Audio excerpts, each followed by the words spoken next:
नमस्कार, आप देख रहे हैं आरंभ टीवी। मैं हूं आपके साथ शरद। आज हमारे साथ मौजूद हैं अनिला सिंह, जो भारतीय जनता पार्टी के राष्ट्रीय प्रवक्ता है। अनिला जी, बहुत बहुत स्वागत है आपका। राम राम। अनिला जी, राम मंदिर का उद्घाटन हो रहा है और हमारे हिंदुओं को सालों साल से इंतजार था इस दिन। भारत भूमि जो है सनातन की भूमि है और सनातन जो है यहाँ पर आदिकाल से है, अनंत काल से है। और क्यों है मैं बताती हूँ कि जब सृष्टि की शुरुआत हुई थी तब से सनातन इसलिए है क्योंकि हम तो पानी की भी पूजा करते हैं, हम सूर्य की पूजा करते हैं, हम चंद्रमा की पूजा करते हैं, हम वृक्ष की पूजा करते हैं, हम घास की पूजा करते हैं, हम पक्षी की पूजा करते हैं, हम सांप की भी पूजा करते हैं, हम पशुओं की भी पूजा करते हैं। आपने ये सब देखा है किसी और धर्म में देखा है? नहीं देखा ना, सनातन में देखा है। तो जो आदि अनंत काल से है, अब भारत जो है उसकी पहचान सनातन है और सनातन की पहचान भारत है।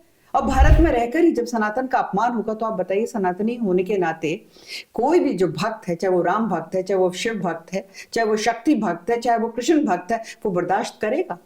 अब तक तो आपने दबा कर रखा, उसकी भावना को दबा के रखा, उसकी भक्ति को दबा कर रखा। अब नहीं, अब जागृत हो चुका है सनातन और उसको जागृत ही रहना चाहिए, नहीं तो 2014 से पहले का फिर माहौल आ जाएगा। जिस प्रकार से आज जो हिंदू और हिंदुत्व जी उठा है, सर उठाकर चल रहा है, अपने आस्था पर उसको स्वाभिमान हो रहा है, गर्व हो रहा है।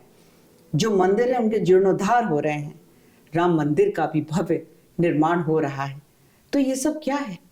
ये सनातनी शक्ति है, ये सनातन की शक्ति है जिसकी वजह से कोर्ट ने 40 दिन में फैसला दे दिया था और भव्य राम मंदिर का निर्माण शुरू हो गया था।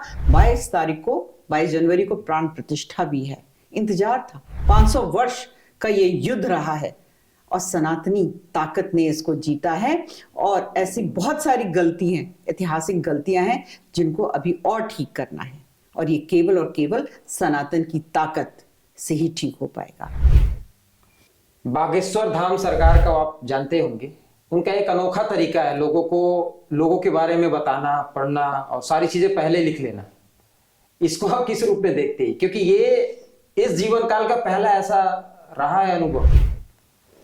इस प्रकार की जो शक्तियां हैं, ये तो माध्यम है टेलीविजन का, सोशल मीडिया का, प्रिंट मीडिया का, जिसकी वजह से लोगों को पता चल रहा है।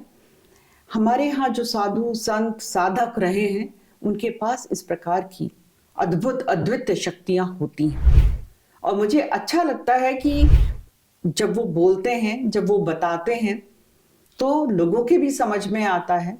केवल भारत राष्ट्र में नहीं, अंतरराष्ट्रीय स्तर पे भी पता चलता है कि यहाँ ऐसे साधु साधक हैं जिनके पास अनोखी शक्तियां हैं और वो आपको पढ़ सकते हैं, आपके दिमाग में क्या चल रहा है वो जान सकते हैं। देश के लिए आपकी तरफ से कोई संदेश? सबका साथ सबका विकास, ये मंत्र जो है ये आदरणीय नरेंद्र मोदी जी का दिया हुआ है, जिसको वो जी रहे हैं। और मुझे लगता है कि भारत एक ऐसा राष्ट्र है जहां पर हर धर्म, हर पंथ, हर जाति का सम्मान होता है।